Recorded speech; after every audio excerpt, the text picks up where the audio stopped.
보도록 하겠습니다. 요나서 3장입니다.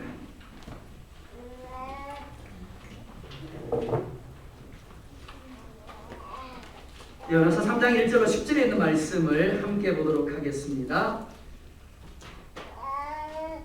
구약성경 1280 제가 가지고 있는 성경으로 89면이 되겠습니다.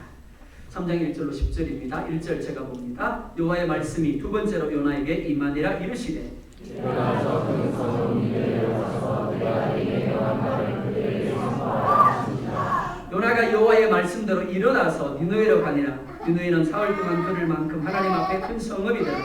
요나가 그 성읍에 들어가서 하루 동안 하나님의 명을 지키되 40일 지나면 니느웨가 무너지리라 하였더라. 니느웨 사람들이 하나님을 믿고 금식을 선포하고 높고 낮은 자를 막론하고 굵은 베옷을 입은지라. 그들이 니느웨와 함께 니느웨와 인자에서 일어나 아무것도 없고 굵은 베옷을 입고 제일에 앉으라. 왕과 그의 대신들이 조서를 내려 니느웨에 선포하여 이르되 사람이나 짐승이나 소떼나 양떼나 아무것도 입에 대지 말지니 곧 먹지도 말 것이요 물도 마시지 말 것이며 사람이든지 짐승이든지 다 굵은 베옷을 입을 것이요 인사하는 이의 옷을 입을 것이며 각기 약간 이와 수건에 한 강물에서 나갈 것이라. 하나님이 뜻을 돌이키시고 그 진노를 그치사 우리가 멸망하지 않게 하시리라. 그렇지 않을 줄을 누가 알겠느냐 한지라. 하나님이 그들에게 행한 것도 하나님께서 그들에게 하나님의 뜻을 이루사 그들에게 행하라고 말씀하신 대로 되지 아니하시니라. 아멘. 기도하겠습니다. 하나님 말씀하여 주십시오. 들을 수 있게 하여 주십시오. 깨달을 수 있게 하여 주십시오. 열매를 맺을 수 있게 하여 주십시오. 그래서 우리가 과연 이 땅에 희망이 되게 도와주시고 은혜의 통로, 축복의 통로, 구원의 통로가 되게 하여 주시옵소서. 예수님의 이름으로 기도드리옵나이다. 아멘. 제목을 같이 읽어보겠습니다. 시작. 니느웨의 대부흥. 니느웨의 대부흥이라는 제목으로 하나님의 말씀 증가하도록 하겠습니다. 이제 아래를 보지 마시고 저를 보십시오. 늘 드리는 말씀입니다. 제가 잘생겨서 보러 가는 게 아니에요. 비록 잘생기지 못했지만 일주일에 한 번 저를 보시는 분이 계실 겁니다. 그러니까 일주일에 한 번만이라도 좀 봐주시면 좋겠습니다. 요나서 1장 1절을 보면 이렇게 말씀을 합니다. 여호와의 말씀이 아미떼의 아들 요나에게 임하니라. 하나님은 북이스라엘의 선지자였던 요나에게 아수르의 수도인 니느웨로 가서 하나님의 심판을 외치라고 말씀을 합니다. 그런데 요나는 니느웨로 가는 대신에 정반대 방향에 있는 다시스로 도망을 갑니다. 그리고 오늘 저와 여러분이 읽었던 3장 1절을 보면 이렇게 말씀을 합니다. 여호와의 말씀이 두 번째로 요나에게 임하니라 이르시되. 니느웨로 가기 싫어서 다시스로 도망한 요나입니다. 그런데 그런 요나를 하나님이 미리 요바로 가십니다. 그리고 배를 준비하셨습니다. 큰 바람을 불게 하셔서 큰 폭풍을 만나게 하십니다. 제비뽑기를 하는데 그 가운데서 요나가 뽑히게 하십니다. 그리고 바다에 던져지게 하시죠. 뿐만 아니라 큰 물고기를 준비하셔서 삼키게 하시고 소화되지 못하도록 막습니다. 그리고 3일 동안 물고기 뱃속에 있게 하심으로 그로 하여금 기도하게 하십니다. 뿐만이 아니라 기도할 때 물고기로 하여금 육지에 토해내게 하십니다. 그리고 다시 처음 보내주실 때 주신 말씀을 요나에게 하십니다.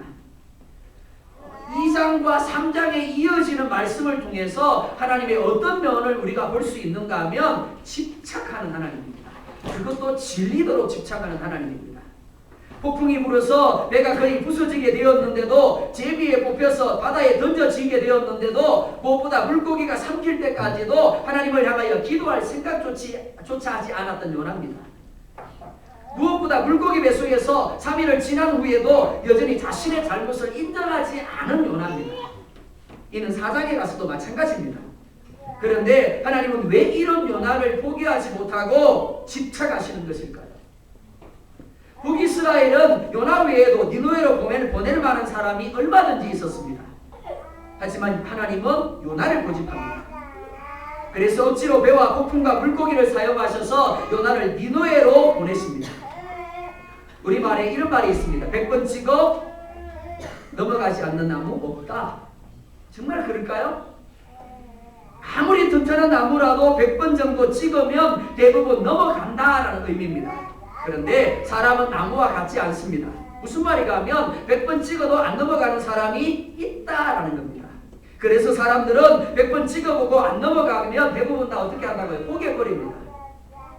그런데 하나님은 한 번 점 찍으면 결코 포기하지 않습니다. 100번이 아니라 1000번, 10,000번 찍어서라도 넘어갈 때까지 또 찍고 또 찍는 겁니다. 그게 하나님입니다. 400여 년 동안 애굽에서 종된 이스라엘을 구원하기 위하여 하나님이 모세를 점 찍었습니다. 그래서 모세를 태어나게 하셨고 모세를 훈련하고 모세를 준비합니다. 그리고 때가 되자 모세를 부르십니다. 그런데 모세는 하나님이 자기 자신을 하나님이 쓰시기 위하여 준비했다라는 것을 인정하지 않습니다. 이렇게 말합니다. 보낼 만한 자를 보내세요. 하나님이 한마디 하시면 모세는 두 마디를 하면서 핑계를 합니다. 나는 말을 잘 못하는데요. 이스라엘 백성들이 나를 믿으려 하지 않을 겁니다. 이 정도 되면 대부분 사람들은 이렇게 반응합니다. 너 아니면 사람이 없는 줄 알아? 그리고 포기해버립니다. 하지만 하나님은 모세를 포기하지 않습니다. 모세가 하나님을 향하여 끊임없이 핑계함에도 불구하고 하나님이 모세를 향하여 심지어 화를 내시면서까지 반드시 넣어야만 한다라고 말씀을 합니다. 그리고 그에게 능력을 행할 수 있는 지팡이를 들려주시고 아론을 붙여주시면서 결국에는 모세를 애굽으로 보내십니다. 이는 베드로도 마찬가지입니다. 누구보다 예수님을 사랑한다라고 모든 사람이 예수님을 부인하고 떠날지라도 자신은 결코 떠나지 않을 것이라고 큰소리 쳤던 베드로입니다. 그런데 그렇게 큰소리를 쳤으면서 정작 작은 여종 앞에서 자기 자신이 살겠다라고 예수님을 부인합니다. 심지어 하나님의 이름으로 맹세하면서 예수님을 저주하기까지 합니다. 이 정도면 포기하는 것이 맞습니다. 아마 제가 하나님이었다면 포기했을 겁니다. 그런데 예수님은 이런 베드로를 찾아갔습니다. 그리고 묻습니다. 네가 나를 사랑하느냐? 말이 안 되는 소리예요. 베드로가 예수님을 사랑했다라고 한다면 예수님을 부인하고 예수님을 저주할 수가 없는 겁니다. 그런데도 예수님은 그런 베드로를 포기하지 아니하시고 묻습니다. 네가 나를 사랑하느냐? 그리고는 말씀합니다. 내 양을 먹여라. 그런 베드로조차도 다시 쓰십니다. 다시 파통으로 부르십니다. 우리는 어떨까요?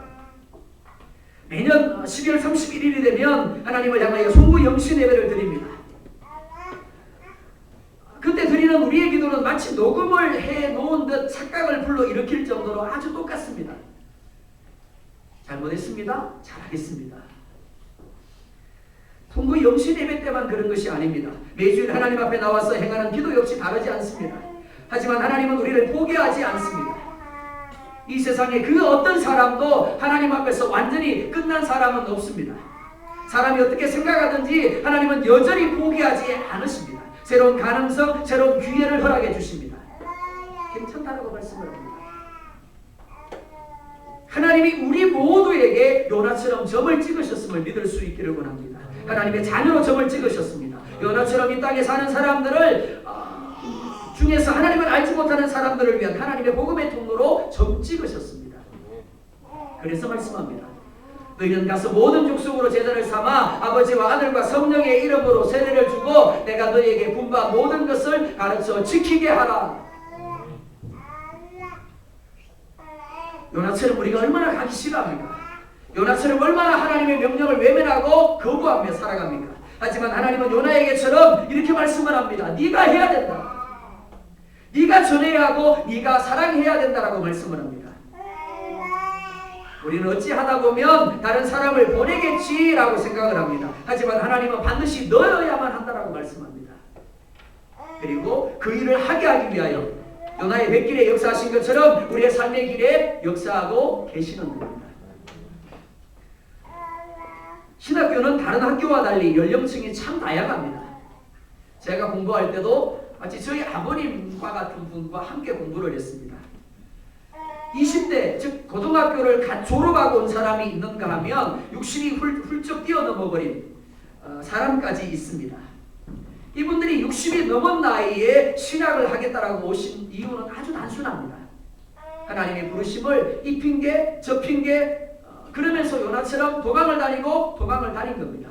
그런데 결론은 그렇습니다. 하나님이 나를 포기하지 않는구나. 그리고는 항복하고 끌려오다시피 한 겁니다. 사실 이런 분들이 목사 안수를 받는다라고 해서 얼마나 많은 시간 목회를 할 수 있겠습니까? 많은 분들은 겨우 목사 안수를 받고 1년 목회하고 은퇴하는 분도 있습니다. 그렇지만 그들이 얼마나 열심히 공부하는지 모릅니다.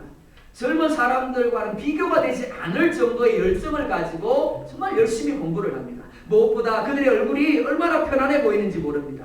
왜냐하면 비로소 하나님이 원하시는 길을 간다고 여기기 때문에 그렇습니다. 이렇게 하나님은 한번 점 찍은 사람은 반드시 보내고 맙니다. 그렇다고 모두가 목회자가 되라는 이야기가 아닙니다. 모두가 선교사가 되어야 한다는 말이 결코 아닙니다. 하나님이 각자에게 주신 사명이 다릅니다. 작년과 올해 하나님이 나를 통하여 이루시고자 사명이 뜻이 다릅니다. 하나님은 바로 그 사명을 감당케 하기 위하여 우리를 부르시고 또 부르시는 겁니다.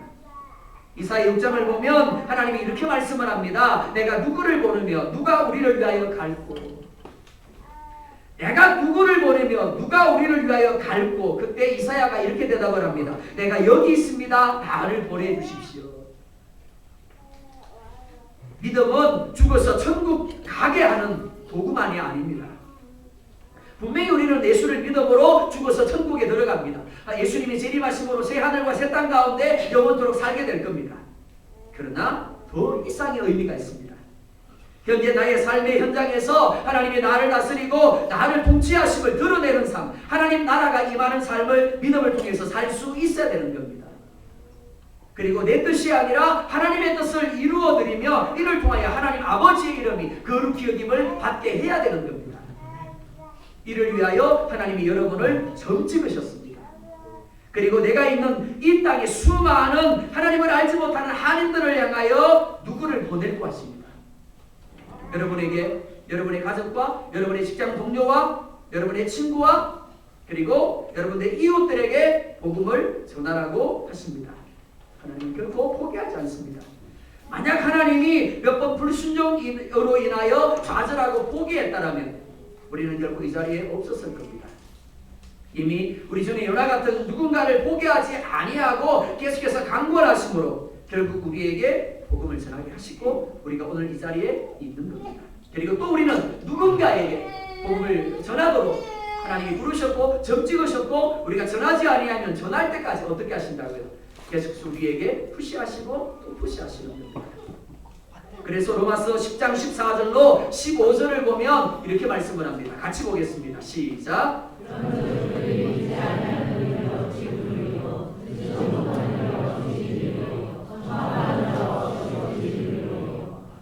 15절이요.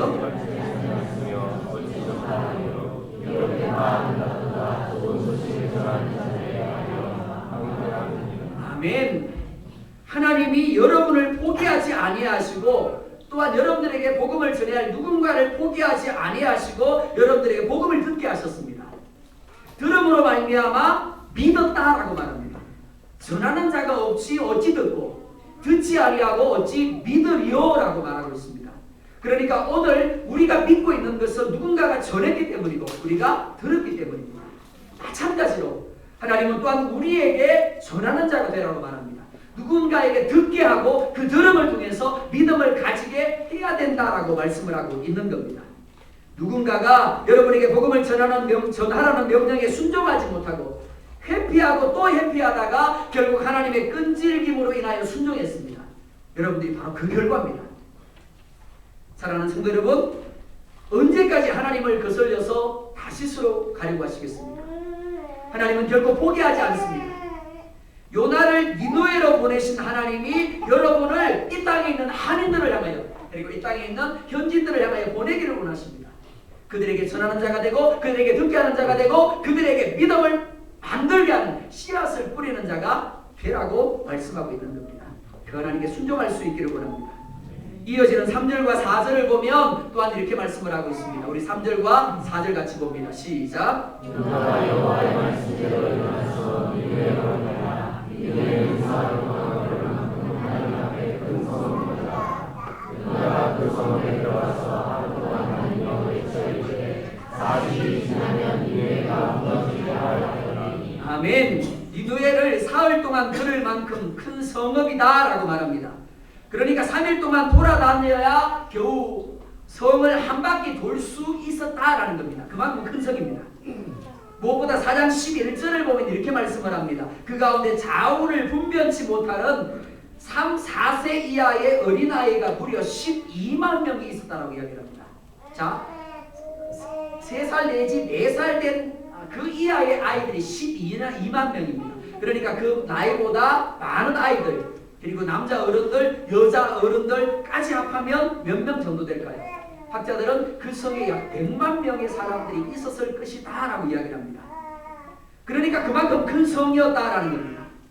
그런데 그 큰 니느웨에서 요나는 하루 동안 다니면서 40일이 지나면 니느웨가 무너질 것이다 라고 외칩니다. 오늘 성경은 요나가 많은 말로 니느웨 성의 사람들을 설득했다라고 말하고 있지 않습니다. 무엇보다 그가 자원해서 기분 좋게 간 것이 아닙니다. 억지로 가기 싫었지만 하나님이 가게 하시니까 어쩔 수 없이 간 걸음입니다. 그러니까 소극적일 수밖에 없습니다. 그가 외친 말도 40일이 지나면 니느웨가 무너지리라 단순합니다. 짧습니다. 이를 통해서 무슨 큰 변화를 기대할 수 있을까요? 그런데 이어지는 5절과 6절을 보면 이렇게 말씀을 합니다. 우리 5절과 6절도 보겠습니다. 시작. 니느웨 사람들이 하나님을 믿고 금식을 선포하고 원하는 자를 강구하고 붉은 옷을 입는다. 그들이 니느웨와 이르되 그림에 왕이 부자에서 일어나 왕복을 벗고 붉은 옷을 입고 제일에 앉으니라. 아멘. 여러분들이 이 말씀을 읽으면서 전혀 놀라지 않습니다. 뭐 그 정도야 이런 표정입니다. 근데 저는 이 말씀을 보면서 도대체 어떻게 이런 일이 놀랄 수밖에 없었습니다. 요나가 전하는 말을 듣고 한두 사람이 마음에 찔림을 받아서 내가 예수 믿겠습니다. 내가 다음 주부터 교회 갈게요. 이렇게 할 수는 있습니다. 그런데 그게 아니에요.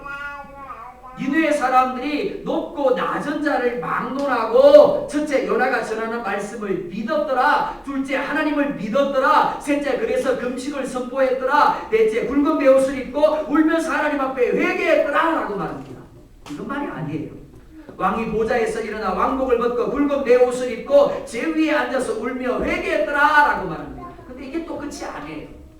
7절과 8절 보면 또 이렇게 말합니다. 7절과 8절 보겠습니다. 시작. 왕과 그의 대신들이 조서를 내려 니느웨에 선포하여 이르되 사람이나 짐승이나 소떼나 양떼나 아무것도 이르게 되지 말지니 모두 먹지도 할 것이요 불도 하나만지 할 것이며 사람이든지 짐승이든지 다 굵은 베옷을 입을 것이요 인수와 하나님께 부르짖을 것이며 각기 악한 일과 선악을 행한 강도에서 떠날 것이다. 아멘. 아멘. 사람이나 짐승이나 뭐 했다고요?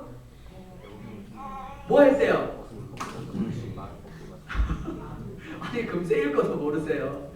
자 예를 들면 이런 거예요. 우리 김경희 장로님이 집에 본인 딸 강아지를 키웁니다. 어느 날 말씀을 듣다가 하나님이 감동을 주셨어요.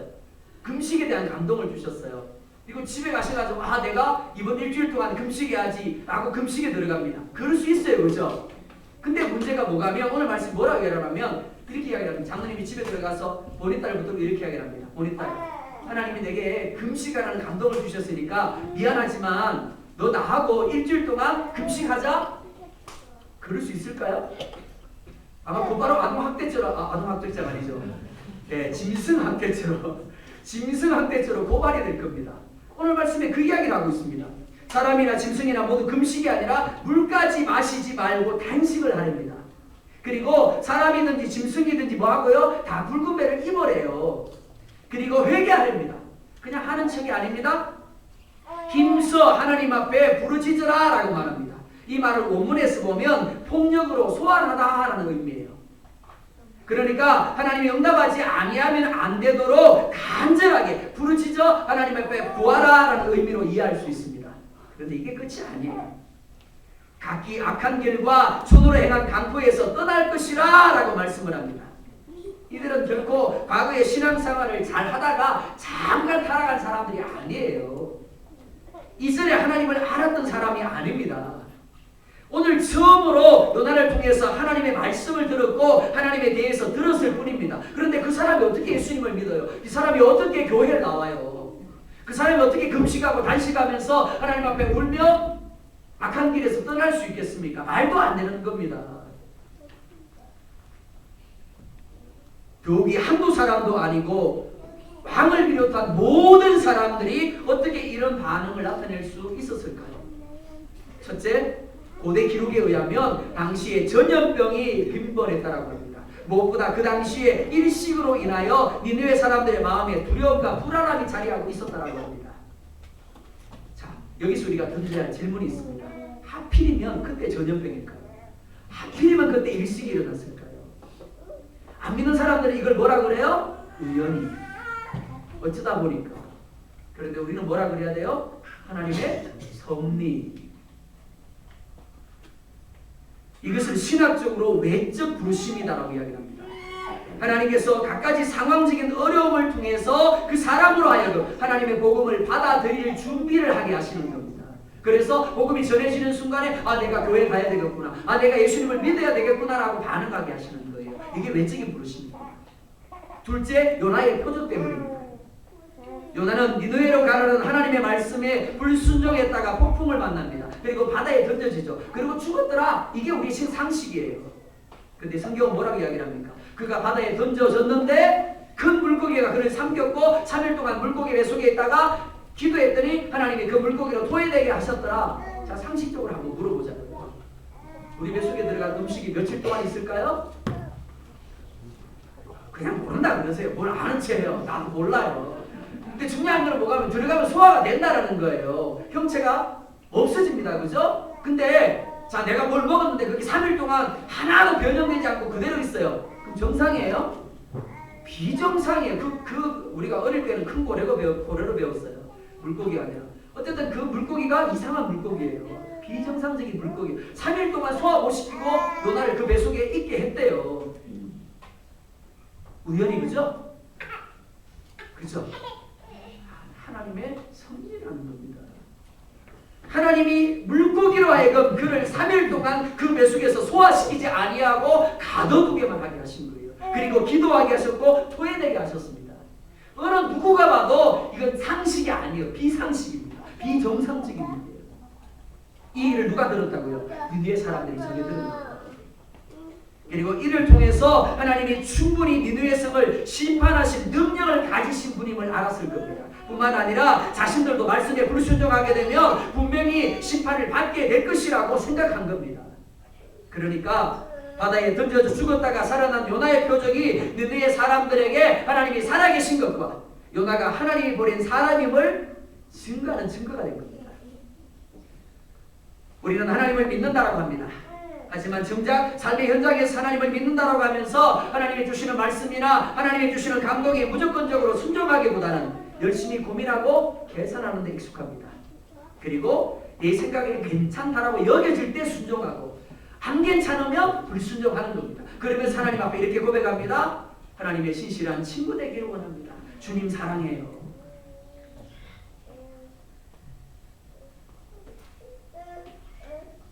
하나님은 결코 말씀만 하는 분이 아닙니다.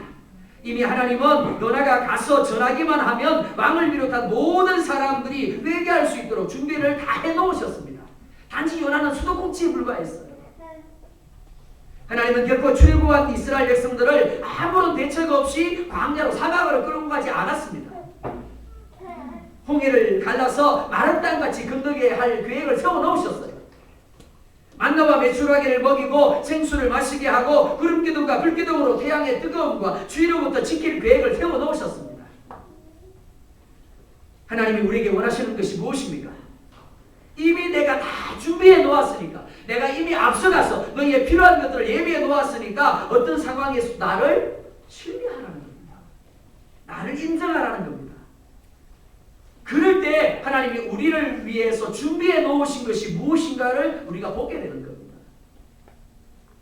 10절을 보면 또한 이렇게 말씀을 합니다. 10절 보겠습니다. 시작. 하나님이 그들을 향하여 또 다른 곳에서 떠난 것을 보시고 하나님의 뜻을 이루사 그들에게 이르라고 하셨으나 그들이 아니하시니라. 아멘. 니느웨 성은 그 압도기 하나님 앞에 상달될 정도로 타락한 성입니다. 그래서 하나님이 요나를 보내서 심판을 선포하게 하신 겁니다. 그러니까 망해야 사는 성입니다. 그런데 하나님의 뜻을 돌이키사 그들에게 내리리라고 말씀하신 재앙을 내리지 않았다라고 말합니다. 그들의 죄는 하나님의 심판을 받아 마땅한 것이었습니다. 하지만 니느웨 성의 백성들은 회개함으로 하나님의 놀라운 부흥을 체험하게 됩니다. 그들은 멸망하는 대신에 그들의 성읍이 무너져가는 것을 보는 대신에 하나님의 축복을 누리게 된 겁니다. 하나님의 은혜를 누리게 된 겁니다. 하나님으로 하여금 뜻을 돌이키게 한 니느웨의 부흥의 비결이 무엇일까요? 5절을 보면 이렇게 말씀을 합니다. 니느웨 사람들이 하나님을 믿었더라. 그리고 6절 상반절을 보면 이렇게 말합니다. 그 일이 니느웨 왕에게 들림에 왕이 보좌에서 일어나 왕복을 벗고 붉은 베옷을 입었더라. 요나는 하나님의 명령을 받고도 니느웨로 가지 아니하고 다시스로 도망했습니다. 그가 그렇게 한 것은 니느웨가 이스라엘을 괴롭히는 아수르의 수도였기 때문입니다. 이스라엘이 멸시하는 이방인이고 우상과 범죄의 도시가 바로 니느웨였습니다. 그런데 그런 니느웨가 요나가 전한 하나님의 말씀에 반응합니다. 말씀을 듣는 귀를 열어놓고 있었습니다. 말씀을 많이 듣는 것, 말씀을 많이 하는 것 중요합니다. 하지만 그것보다 더 중요한 것이 무엇인가 하면 얼마나 그 말씀을 마음으로 받는가 하는 겁니다. 믿음으로 받는가 하는 겁니다. 니느웨 사람들은 하나님의 말씀을 들었습니다. 그리고 듣는 것으로 끝나버리지 않았습니다. 그 말씀을 믿었고 하나님을 믿었다라고 말씀을 합니다. 그리고 그 결과 금식을 선포했습니다. 여기서 하나님을 믿었다라는 것은 원문을 보면 하나님께 동의했다라는 의미입니다. 요나를 통해서 선지자를 통해서 들리는 하나님의 메시지 앞에 그들이 어떻게 했다고요? 하나님이 옳습니다. 나도 동의합니다. 그런 의미입니다.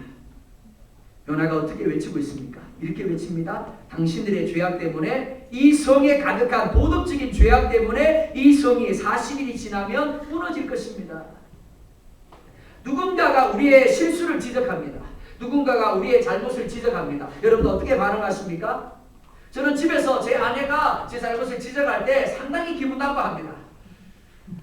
분명히 저를 유익하게 하라고 지적하는 것임에도 불구하고 듣기가 상당히 불편합니다. 그래서 하지 말라고 이야기를 합니다. 그럼 뭐 제 아내도 마찬가지입니다. 여러분들이라고 다르지 않을 겁니다. 아무것도 아닌 거예요 사실은. 그런데 너 왜 이렇게 했어? 너 이렇게 잘못되었잖아 라고 말할 때 우리도 모르게 기분 나빠합니다. 그런데 요나가 뭐라고 이야기하냐면 이렇게 말합니다. 너네 집이 그 모양 그 꼴인 게 누구 때문인 줄 아냐고. 너의 죄 때문이라고.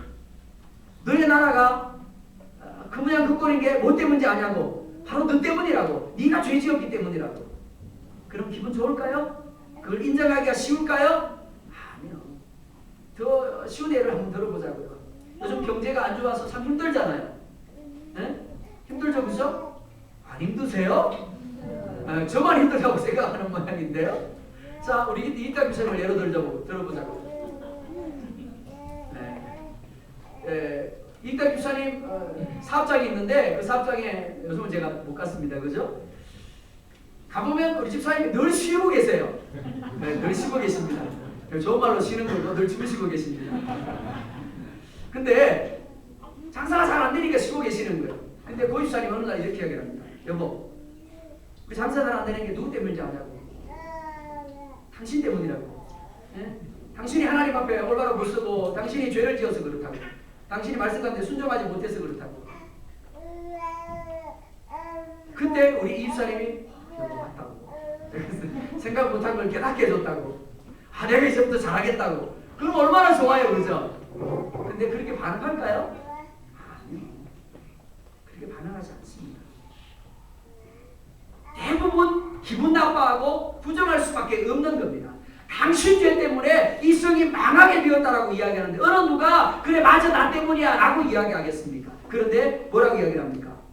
그렇게 반응하지 않았다라는 겁니다. 맞습니다. 당신 말대로 나 때문이에요. 나 때문에 이 니느웨 성이 죄악으로 가득하게 되었고 나 때문에 이 성이 망하게 된 겁니다. 그렇게 이야기했다라는 겁니다.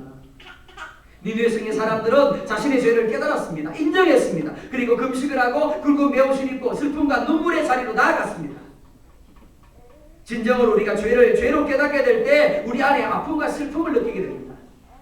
고통을 느끼게 됩니다. 울려해서 우는 게 아니에요. 나도 모르게 내 안에 있는 죄에 대한 아픔 때문에 고통 때문에 슬픔 때문에 울게 되는 겁니다. 그런데 이것으로 끝나버리면 안 돼요.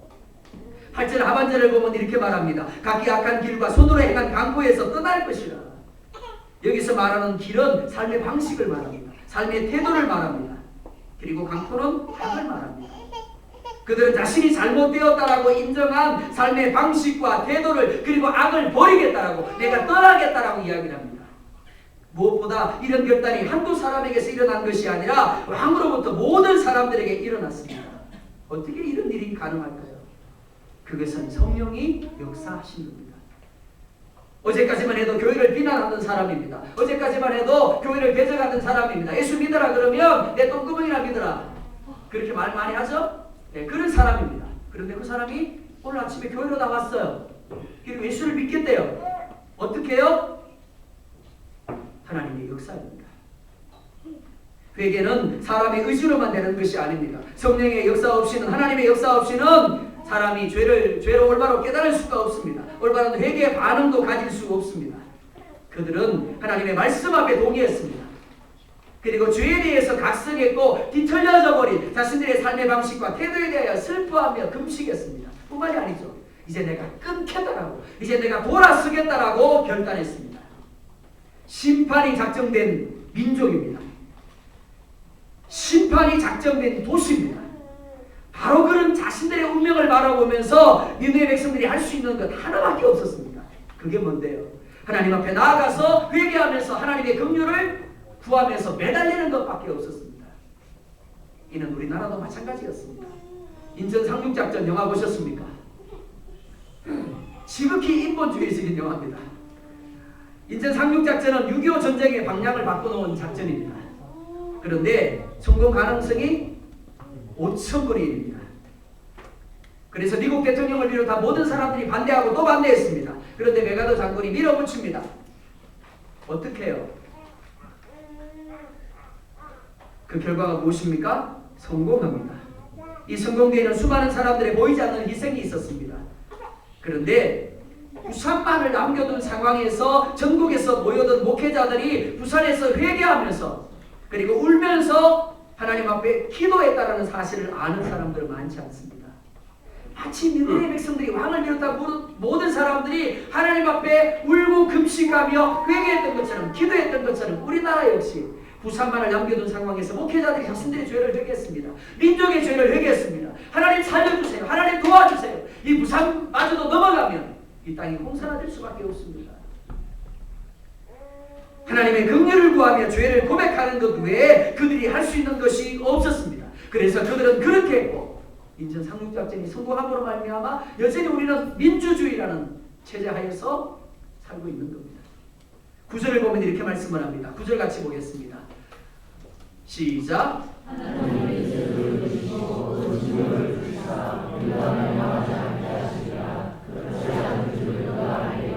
아멘. 개역 성경, 즉 오늘 우리가 가지고 있는 성경에는 없지만 예전 성경에는 혹시라는 단어가 들어가 있습니다. 하나님의 심판은 마땅한 겁니다. 그게 아무런 이해가 없습니다. 하지만 하나님 혹시 우리가 회개하오니 자비를 베풀어 주십시오. 이것이 니느웨 백성들의 마음입니다. 그리고 부산에 모인 목회자들의 마음이었습니다. 너무 가슴이 답답하고 삶이 풀리지 않는 분이 계십니까? 혹시 하나님의 회개를 축복하는 것은 아닐까요? 혹시 삶에서 일어나는 갖가지 폭풍 후 내 삶을 조정시켜서 하나님이 쓰실 만한 사람으로 만들기 위해서 혹시 하나님이 이 재앙과 이 어려움을 주시는 것은 아닐까요? 만약 그렇다면 회개만이 우리의 살 길입니다. 회개하면 하나님의 뜻을 돌이키시는 겁니다. 이는 이 땅도 마찬가지입니다. 우리가 인사할 때 이렇게 인사하셨죠? 당신은 이 땅의 희망입니다. 그냥 말이 아니에요. 그냥 인사가 아닙니다. 정말 그렇습니다. 여러분들 한 사람 한 사람이 얼마나 중요한지 모릅니다. 여러분들 한 사람 한 사람이 진정으로 이 땅에 희망이 될 때 이 땅이 회복될 수 있는 줄 믿습니다. 요나가 심판이 예비된 니느웨로 갑니다. 그것도 억지로 갑니다. 그리고 하나님의 말씀을 선포합니다. 그러자 죄의 각성이 일어나고 금식하며 회개하는 역사가 나타납니다. 악한 태도와 방식에서 돌아서는 역사가 나타납니다. 하나님 어떻게 반응하셨다고요? 뜻을 돌이키사. 성경은 많은 곳에서 땅의 황무함을 그 땅에 사는 이들의 죄악 때문임을 말씀하고 있습니다.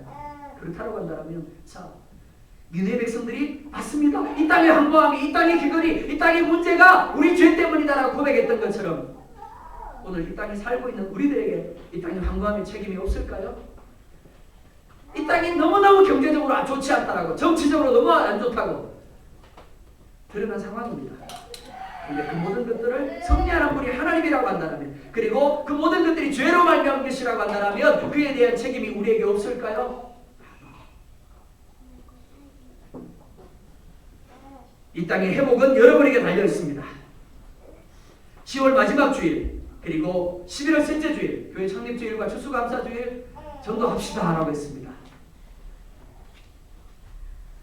그리고 전도 작정을 받았습니다. 제가 2주간에 걸쳐서 광고했죠. 게시판에 작정된 것을 붙이겠습니다. 붙였어요? 안 붙였어요? 안 붙였어요. 왜 안 붙였을까요? 차마 붙일 수가 없었습니다. 왜냐하면 몇 분밖에 작정하지 않았어요. 대부분 작정하지 않았습니다. 이렇게 말씀하실지 모르겠습니다. 목사님 전도할 사람이 없어요. 정말 그럴까요? 우리 교회 아름다운 교회, 기도하는 교회, 20교회를 다 합해도요, 어른 성도 몇 명 됩니까? 얼마 안 됩니다. 우리가 작년 성도 한 80명, 아름다운 교회가 한 3, 40명, 그럼 130명, 나머지 한 300명 가까이 아직 하나님 믿지 않는 사람들이에요. 전도할 사람이 없을까요? 아니요. 우리 가족 중에 믿지 않는 사람들이 있습니다. 분명히. 우리의 친척 중에 믿지 않는 사람들이 있고요. 우리 직장 동료, 그렇죠? 우리가 같이 공부하는 학우 중에서 우리 옆에 있는 이웃들, 하나님을 알지 못하는 사람들이 얼마나 많은지 모릅니다. 하나님이 그들에게 요나를 보내신 것처럼 우리를 보내시길 원하십니다. 많은 사람에게 전하라고 제가 하지 않았습니다. 내가 단 한 사람에게만 전하면 됩니다. 내가 단 한 사람에게 전하면 그 사람이 또 다른 사람에게 전하고, 그로 말미암아 우리 한인 사회가 온전히 복음이 되고, 그리고 이 땅이 복음화된다면 이 땅은 살아납니다. 이 땅이 축복의 땅이 될 수 있는 겁니다. 사랑하는 여러분, 억지로 니느웨로 갔던 요나처럼 억지로라도 안 믿어져도 하기 싫어도 억지로라도 한 명만 품으십시오. 한 명만 품고 기도하십시오. 한 명에게만 가서 전하십시오. 여러분들보다 앞서서 하나님이 하실 겁니다. 하나님이 역사하실 겁니다. 무엇보다 여러분이 니느웨 사람들처럼 말씀 앞에서 여러분의 죄를 자각할 수 있기를 원합니다. 그리고 이 땅의 황무함이 나의 죄 때문이라고 고백하며 울면서 하나님의 긍휼과 자비를 구할 수 있기를 원합니다. 그리고 악한 태도와 방식에서 떠날 수 있기를 원합니다. 내 삶에 내가 죽고 하나님의 말씀이 살아날 때 하나님의 뜻을 돌이키십니다. 그리고 이 땅에 부흥을 주심으로 영적인 것이 회복될 때 정치가 안정이 되고 사회가 안정이 되고 경제가 되살아나므로 이 땅에 과연 하나님이 보시기에 적과 꿀이 흐르는 땅이 될 줄 믿습니다. 옆에 분들에게 인사하겠습니다. 당신이 이 땅의 희망입니다. 당신이 이 땅의 희망입니다. 우리 찬양하기 전에 영상을 보고 찬양하겠습니다.